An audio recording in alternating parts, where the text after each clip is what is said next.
जैसे वाईफाई है, व्हाट्सएप है। आप इटली गए थे तो वहाँ वहाँ पर क्या देखा आपने, और हिमाचल की बागवानी के लिए कितना इम्पोर्टेंट रहेगा वो जो आपने वहाँ पर देखा? सबसे महत्वपूर्ण बागवानी में बागवानी के फल पौधे जो हमारे यहाँ बहुत अच्छी किस्म की नहीं प्राप्त हो रही है। वहाँ पे जो पौधा है उसमें कम से कम 7 टहनियाँ और 7 से 5 टहनियों के बीच का ही पौधा लगाते हैं, जिसे बनाने में हमें 3 साल वेस्ट करने पड़ते हैं और नर्सरी में ही बहुत जल्दी तैयार हो सकते हैं। सबसे बड़ी चीज़ तो ये है। और दूसरे इस पे कि वहाँ पे उन्होंने मैकेनाइज्ड फार्मिंग शुरू की है, जिसके लिए M9 रूट स्टॉक के ऊपर उन्होंने सेब के पौधों का बहुत ज़्यादा।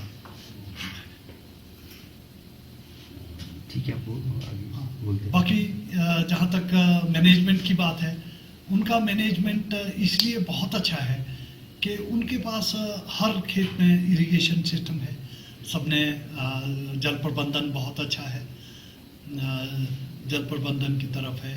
मैकेनाइज्ड प्रूनिंग सिस्टम है कि वो मशीनों से ही प्रूनिंग कर रहे हैं। मशीनें उनके बागीचे में बहुत स्लोप पर भी, जो हमारे जैसे स्लोपों पे भी अगर उस तरह से हम बागवानी करें तो हम भी उन मशीनों का उपयोग कर सकते हैं, जिसमें कम से कम मानव मतलब लेबर की आवश्यकता पड़ेगी। और रूट स्टॉक को लेके वो शायद रूट स्टॉक जो दूसरे रूट स्टॉक पे जा रही है जेनेवा सीरीज पे, तो उसमें क्या उनको लगता है कि क्या अच्छा है? क्योंकि M9 बहुत ही पुराना रूट स्टॉक है, तो समय के साथ उसमें नई वो आनी शुरू होती हैं।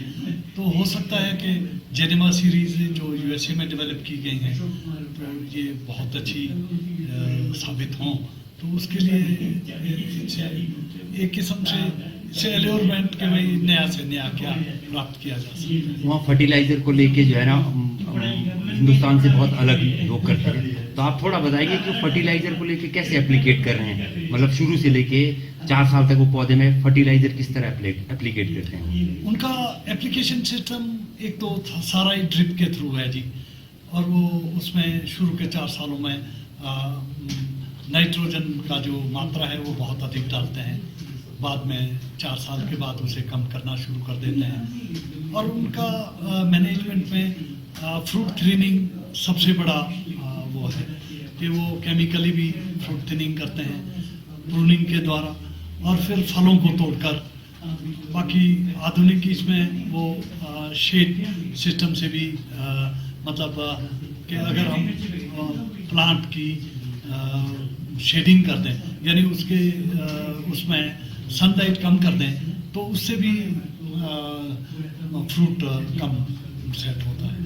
और आपकी एक जो संस्था है इकोहर्ट्स, वो किस तरह मदद करती है प्रदेश में बागवानों की? प्रदेश की बागवानों की मदद के लिए हम जो भी हम वहाँ पर टेक्नोलॉजी हमारे क्षेत्र के लिए सूटेबल हो, उसको ला करके बागवानों के बीच ऐसे माध्यमों से प्रेस कॉन्फ्रेंसेस, देन गवर्नमेंट के साथ, फिर गवर्नमेंट को एक रिपोर्ट देते हैं कि हमने क्या देखा वहाँ पे और क्या हमें करना चाहिए। सबसे बड़ी जो चीज़ वहाँ देखने को मिली, एक तो उनका जो कोऑपरेटिव सिस्टम है वो इतना स्ट्रॉन्ग है कि उसकी कोऑपरेटिव मार्केटिंग से लेकर प्रोडक्शन टेक्नोलॉजीज सब में उसका बहुत बड़ा रोल है। और सरकार के द्वारा चलाए हुए बहुत ज़बरदस्त जो उनके रिसर्च स्टेशन हैं, उनमें रिसर्च बहुत हाई क्वालिटी है। ठीक है।